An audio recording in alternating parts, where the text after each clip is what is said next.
നിങ്ങൾക്കെല്ലാം മാന്യ സദസ്സിൽ ഇരിക്കുന്ന എല്ലാവർക്കും തന്നെ പ്രത്യേകിച്ച് കുറച്ച് മുതിർന്നവർക്കെല്ലാം ഓണത്തിനെ പറ്റി അതിൻ്റെ കഥയെപ്പറ്റിയും അതിൻ്റെ കാര്യങ്ങളെല്ലാം അറിയാമെന്നറിഞ്ഞുകൊണ്ട് തന്നെ ഇന്നത്തെ എൻ്റെ Onam message is geared toward the younger generation. So please allow me to speak in English. Dear friends and dear children, let me ask all of you, what strikes you first when you hear about the Onam celebration? What comes to your mind? Come on, children here. Whose name comes to you? Mahabali, Pookalam, Vallangali. Yeah, yes, all those things jump into us. Mahabali, actually, Onam is the biggest festival of Kerala. Now, that is not alone the biggest festival, it is one way very special to all of us, because one festival which is really can be called secular. All religious groups participate actively in the celebration of Onam. We believe that there is a mythology associated with Onam.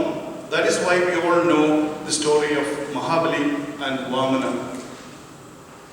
Indeed, Hindu holy books talk about it and teach about them both.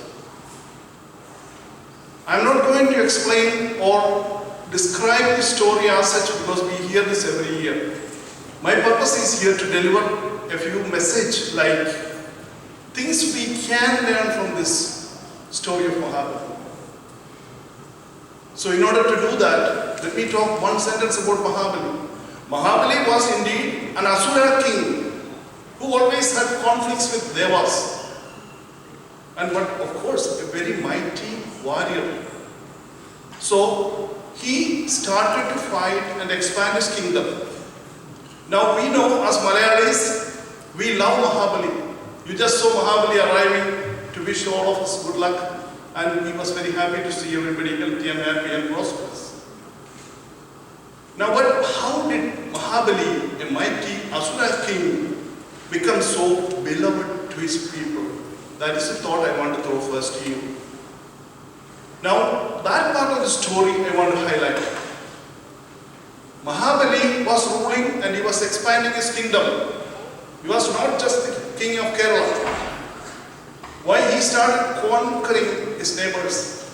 He started and ultimately we believe he was the king of all three worlds. Then he set sights on the heavens. But one day, Mahabali came back after a conquest. He was very victorious. He amassed wealth from his enemies he grabbed. And at that time, as you all know, always like advisors for our president here and Prime Minister in India, always there are very learned men advising the kings. They call them preceptors. And Mahabali's preceptor was Shukracharya, very learned man, very wise man. Now, one day he came back to the victorious journey coming after the war. He brought all the wealth under the feet of his teacher or advisor and said, Gurudev, means my teacher, please accept this because you are responsible. You guided me throughout my journey to be the great Emperor Mahabali. So this is my Guru Dakshina or token of gratitude. You know what that old man told him? O mighty king, this belongs to the subjects. It doesn't belong to you to just donate to me. I will also ask to give from you at this time.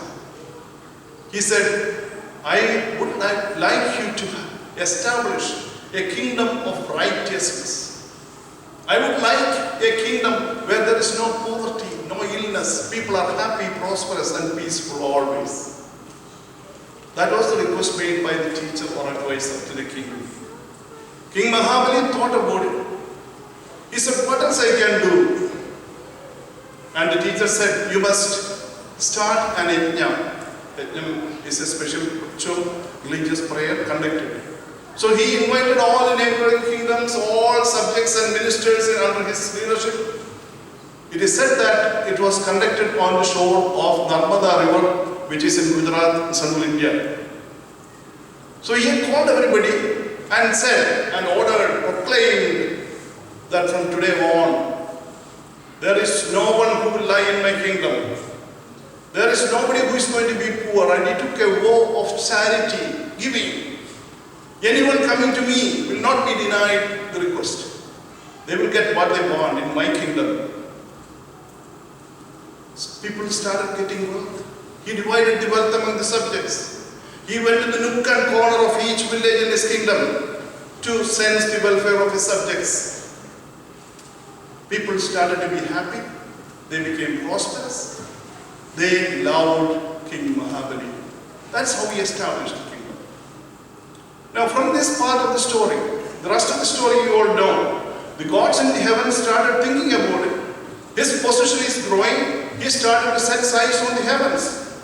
So the Vishnu, the Lord Vishnu, came down, asked Vamana, you all know the story, I'm not going to tell you in detail, asking 3 feet of land to sit and meditating, which he got very easily because King Mahabali was known to be a man of words.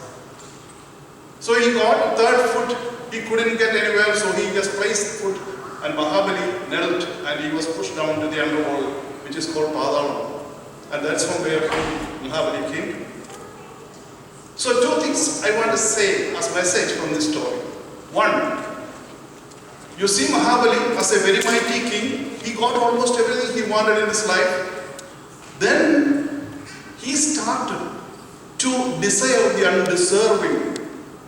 He started to aim at the heavens to become godlike. See what is happening in him? Just like all of us, sometimes ego takes over our lives. When ego starts leading you, it is going to bring you a downfall. That is what happened to Mahabali. That's one lesson from that story. But then same time, second lesson, obedience. When he understood what he did, what did he do? He accepted the just punishment for it. He knelt in front of the God as soon as he understood it was God Almighty or Vishnu standing. He just knelt and asked, oh Lord, please put your 3rd foot on my head. And before he went down, he asked one last request. That is what he wanted.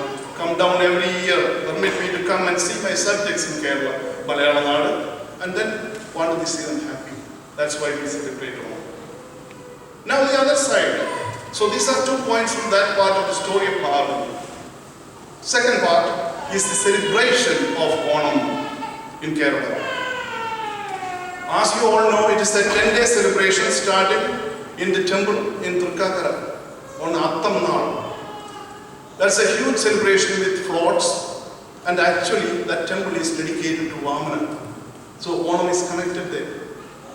And then it ends with a big celebration in this capital city, Trivandrum. Now one important thing, inevitable, every one of you know, is Pookalam.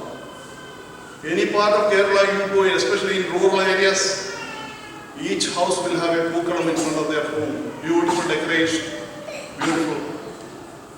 And it is said, and we understand, it symbolizes, as I mentioned, it is a secular celebration. It symbolizes harmony between people.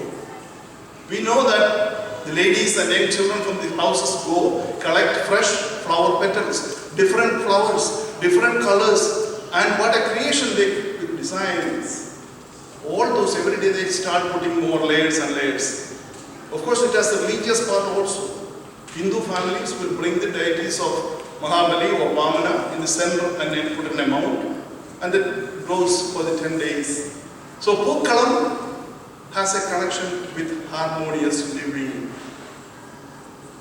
And then comes clothes. Everybody in Kerala, you know, spend money to buy clothes during this festival. And oldest lady of a family must give it as a gift to his children, grandchildren, nephews, nieces. And then comes to the people who neighbor in your land. They all get new clothes. Vastra. Vastra means heart. So When we put a new cloth, it has a symbolism of renewal of your heart. Put something new, make it new, so that the old and dirt will go away and we replace it with new. What is old in our minds? Jealousy, hatred, ill thoughts. We all have part of that, our life. So that is what symbolizes new clothes. Then comes the most important part, which we are all going to enjoy after this program, Onam Message. One of the best, sumptuous, most sumptuous, complete meal, vegetarian meal prepared and given. And all of you who are sitting in front of me, except the children, you have experienced, whether you are a Christian or a Muslim or a Hindu, during Onam, we celebrate by preparing a great meal one of those days. Now you also know that during that celebration or feast, you do not eat it yourself, just not your family, you invite your friends, neighbors, relatives. What does that tell us? Your blessings, share it with others. That is a lesson of that feast actually. And these 4 or 5 things, I take it from the celebration of Onam. A word of advice to my beloved children here. You are all in middle schools, high schools and colleges. Lot of opportunities come and knock at your door when you are in college and high schools for helping others. Count your blessings and share your blessings with others. Go to soup kitchen, go to Salvation Army.